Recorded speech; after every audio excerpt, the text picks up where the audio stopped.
Welcome friends. House building loan আমরা অনেকেই নিয়ে থাকি এবং হাউস বিল্ডিং লোন নেওয়ার অন্যতম একটি উদ্দেশ্য হচ্ছে যে হাউস বিল্ডিং লোনের ইন্টারেস্টটি সরাসরি ইনকাম ট্যাক্স থেকে ছাড় পাওয়া যায় 80C সেকশনের 1.5 লাখ টাকার বাইরে, যে কারণে হাউস বিল্ডিং লোন নিয়ে বাড়ি করার প্রবণতা অনেকের মধ্যেই দেখা যায়। তো সেই হাউস বিল্ডিং লোনের ইন্টারেস্ট রেট কিছুটা কমানোর একটি সুযোগ রয়েছে। তো আগে একটু আমরা সংবাদটা দেখে নেব, তারপর সহজ উদাহরণ দিয়ে একটু বিষয়টা আমরা বোঝার চেষ্টা করব। নতুন গৃহঋণে এবার চাইলে সুদ কিছুটা কম দেওয়ার সুবিধা মিলবে।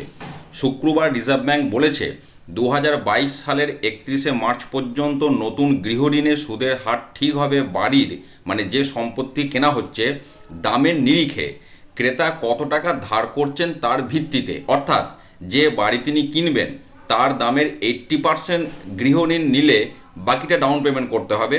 যে সুদ দিতে হবে তার থেকে কম ধার নিলে সুদ দিতে হবে কম। এখানে অ্যাকচুয়ালি সুদ কথাটা ভুল ব্যবহার করেছে, এটা হবে সুদের হার। কারণ লোন কম নিলে সুদ কম দিতে হবে সেটা সবাই জানি, কিন্তু এখানে রেট অফ ইন্টারেস্টটা কমবে। আমি পরে এক্সাম্পল দিয়ে দেখাচ্ছি। আবার কেউ ব্যাংক থেকে 90% যদি লোন নেয় সেক্ষেত্রে তাকে সুদ বেশি দিতে হবে বা সুদের হার বেশি পড়বে। ফলে কারোর পকেটে বেশি ডাউন পেমেন্টের টাকা থাকলে তাকে ব্যাংক থেকে কম ধার করলে চলবে, আর যত কম ধার তত কম সুদ। বর্তমানে ঋণের অঙ্ক যাই হোক, সুদের হার এক। নতুন নিয়মে সুদ কম দেওয়ার সুযোগ তৈরি হলো। ইউকো ব্যাংকের এক্সিকিউটিভ ডিরেক্টর মিস্টার অজয় ব্যাস ও ইউনাইটেড ব্যাংকের প্রাক্তন সিএমডি ভাস্কর সেনের দাবি, প্রতিটি ঋণ দেওয়ার জন্য ঝুঁকি মেপে মূলধন খাতে টাকা রাখতে হয় ব্যাংকে। ঋণটি শোধ না হওয়া পর্যন্ত ঝুঁকি থাকেই। ফলে কেউ 80% ধার নিলে ব্যাংকে যতটা টাকা মূলধন খাতে রাখতে হয় 60% নিলে রাখতে হয় কম, কারণ তাতে ঝুঁকি কম। কম ঋণের ক্ষেত্রে কম টাকা মূলধন হিসেবে রাখতে হলে তার জোগাড়ের খরচও কমবে, ফলে সুদ কমাতে পারবে ব্যাংক। তো রিজার্ভ ব্যাংকের এই নিয়মটার জন্যই অ্যাকচুয়ালি ব্যাংক এবার সুদটা কম নিচ্ছে, ফলে সেটা সাধারণ মানুষের কাজে লাগবে। এবার একটু যদি আমরা এক্সাম্পল দিয়ে বিষয়টা বোঝার চেষ্টা করি। ধরুন আপনি যে বাড়িটি কিনতে চাইছেন তার ভ্যালু হচ্ছে 35 লক্ষ টাকা। এর ওপর আপনাকে এবার হিসাবটা আসছে কীরকম দেখুন। এবার ধরুন আপনি হয়তো ব্যাংক থেকে 90% লোন করতে চাইছেন। তাহলে 90% লোন করতে চাইলে 35 লক্ষ টাকা 90% মানে 31,50,000 টাকা। তাহলে বাকি টাকাটা আপনাকে ডাউন পেমেন্ট করতে হবে, এটাই স্বাভাবিক। তাহলে সেক্ষেত্রে 3,50,000 টাকা আপনাকে ডাউন পেমেন্ট করতে হচ্ছে। সেক্ষেত্রে ধরুন ব্যাংক আপনার ইন্টারেস্ট রেট চার্জ করছে 7.25%। এবার আরেকটা উদাহরণ দিই। ধরুন আপনি 90%-এর জায়গায় আপনি ব্যাংক থেকে লোন করছেন 80%, অর্থাৎ আপনার কাছে টাকা আছে, ডাউন পেমেন্ট করার ক্ষমতা আপনার বেশি। তো তাহলে আপনি লোনটা কম করবেন। তাহলে লোন আপনি করছেন 80%, তাহলে 35 লক্ষর 80% মানে আপনি ব্যাংক থেকে লোন করবেন 28 লক্ষ টাকা। সেক্ষেত্রে আপনাকে ডাউন পেমেন্ট করতে হচ্ছে 7 লক্ষ টাকা।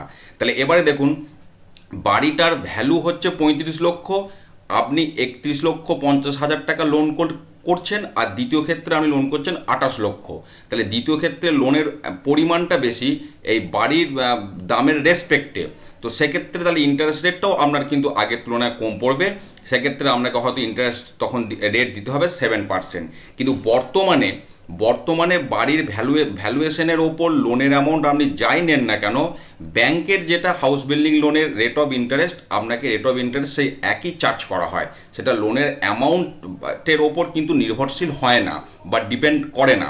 কিন্তু নতুন নিয়মে যেহেতু ব্যাংকের লায়াবিলিটি কমে যাচ্ছে, অর্থাৎ যেটা একটু আগে আমরা খবরে দেখলাম যে 60% লোন নিলে ব্যাংকে যে টাকা গচ্ছিত রাখতে হয়, কম লোন নিলে ব্যাংকে রিস্ক কম, সে কারণে ব্যাংকও একটু রিডিউস করতে পারছে সুদের হারে।